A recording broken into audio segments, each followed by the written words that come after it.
I go, what is the problem with ice cream? And he goes, it melts. I go, so what is my invention? He goes, non-melting ice cream?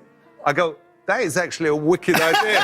Watching it, and a lot of other people felt the same way, and the security guard should be ashamed of him. He was a pathetic security guard. I think that was his security guard, though. I don't know whose guard it was. I don't think it was. Actually, Ryan said it was not his. Ever wonder what happens when a comedy genius meets a self-proclaimed stable genius? Why Jack Dorsey is in the White House having a meeting with Trump. Right, where they can't get rid of extreme right Twitter accounts because it might affect some of the Republican base.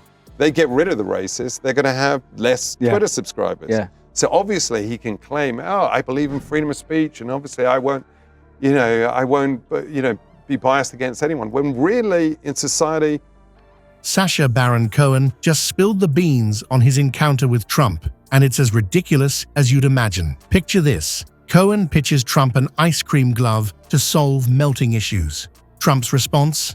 The problem with ice cream is it melts. Mind blown. Folks, we're about to dive into a tale that'll make you question if we're living in a Borat sketch or reality.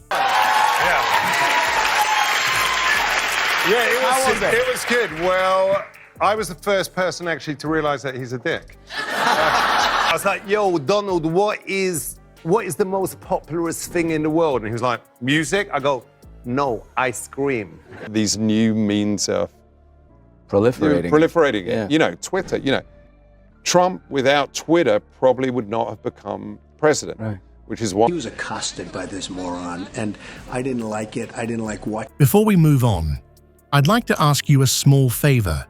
If you appreciate this content, please take a second to like this video and subscribe to the channel. Over 98% of you watch the videos without subscribing. It costs you nothing, but it makes a huge difference to us. So, did you click the subscribe button? Great. Thank you so much. Now back to the video. Picture this. Sacha Baron Cohen, the master of disguise, strolls into Trump Tower dressed as Ali G. He's got a pitch that's so ridiculous, it makes Trump's hair look normal. Cohen's about to serve up a cold dish of comedy, and Trump's ego is the main course. I don't imagine that wouldn't be true. From one master of publicity, though, to another, you kind of have to give it to Sacha a little bit. I mean, we're talking about him right now. Only because he got away with it. He should never have been allowed to do that. Somebody's security guard, but he was pathetic. So it was too bad. And I will tell you, if it happened to me or if it happened to people that I know, that guy would have been unconscious laying on the ground, and nobody would have blamed us. He should have been put down fast. Did you even know there was a movie called The Dictator, though, before last week? No, I'm not knocking it. Look, I know him. He came in and interviewed me years ago when he was Ali G. That was Ali G, right. And he dumped ashes all over a great guy, and he should have never been allowed to get away with it. He should have really been... So there's Cohen, looking like a rapper who got lost on the way to a 90s time capsule, pitching his revolutionary ice cream glove to the future president. It's like trying to sell snow cones to an Eskimo, but with more gold-plated everything. Trump, thinking he's too smart for this, starts getting annoyed. His face turns redder than a MAGA hat left in the sun too long. But our boy Cohen keeps pushing. He asks Trump, "What is the problem with ice cream?" It's like watching a 5-year-old try to explain rocket science to NASA, and Trump, in all his infinite wisdom, drops this bombshell. It melts. Wow. Give this man a Nobel Prize in obvious studies. Now you'd think Trump would catch on that this is all a joke, right? Wrong. Our orange friend decides to one-up Cohen with his own genius solution, non-melting ice cream, because apparently Trump can bend the laws of physics with his very stable brain. And he asked me some absolutely ridiculous questions. After 2 questions, I left the interview.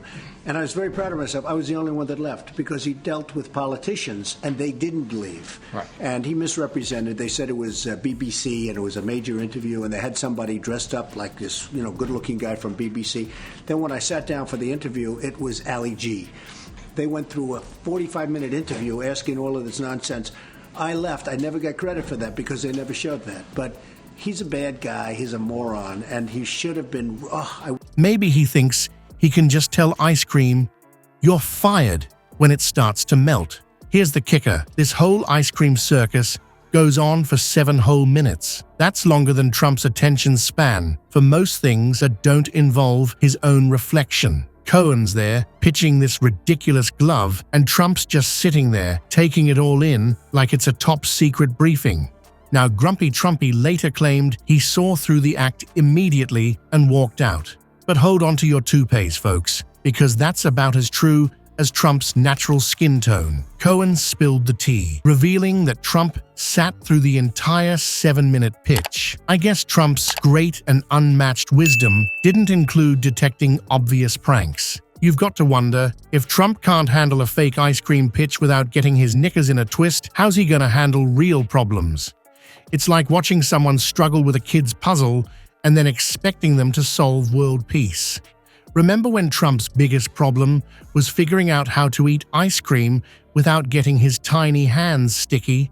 Well, Sacha Baron Cohen's got some juicy gossip about how our favorite orange menace went from struggling with dairy to becoming the king of Twitter tantrums. Turns out, Twitter wasn't just Trump's favorite toy, it was his secret weapon.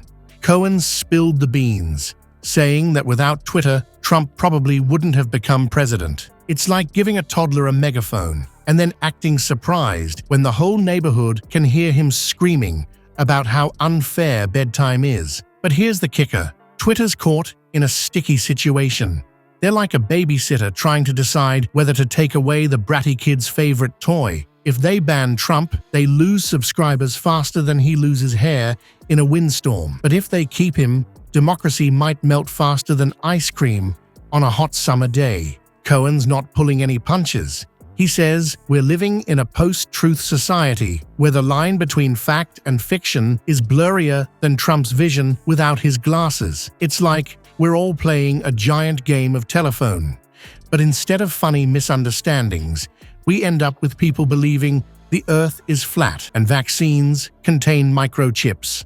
But don't laugh too hard, because Trump's tweets aren't just annoying, they're effective. Cohen pointed out that every tweet was like a little campaign ad beamed straight into millions of Americans' phones. It's like Trump found a cheat code for democracy, and it's only 280 characters long. Cohen didn't stop there. He took a big swing at Twitter's business model, saying it's like a digital fight club where drama and controversy are the main attractions. It's all fun and games until someone loses a democracy, right? And get this, Cohen warns that in this brave new world of internet lies, anyone with a Twitter account and enough Wi-Fi to tweet from the bathroom can spread misinformation faster than you can say fake news. It's like we've democratized lying. Hooray for progress.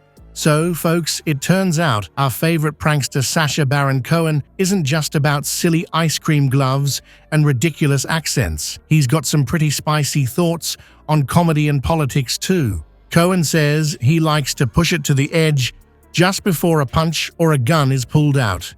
Talk about living dangerously. It's like he's playing political hot potato, but instead of a spud, he's juggling dynamite. But here's the kicker. Cohen thinks all this comedic chaos actually serves a purpose. He believes humor can shine a light on those uncomfortable truths we'd rather sweep under the rug. It's like he's the world's funniest dentist, poking at our society's cavities and making us laugh while we squirm. In today's political climate, where Twitter wars are the new world wars, maybe we need a few more jesters willing to dance on the edge. Just remember, kids, don't try this at home. Leave the dangerous comedy to the professionals, or you might end up with more than just egg on your face.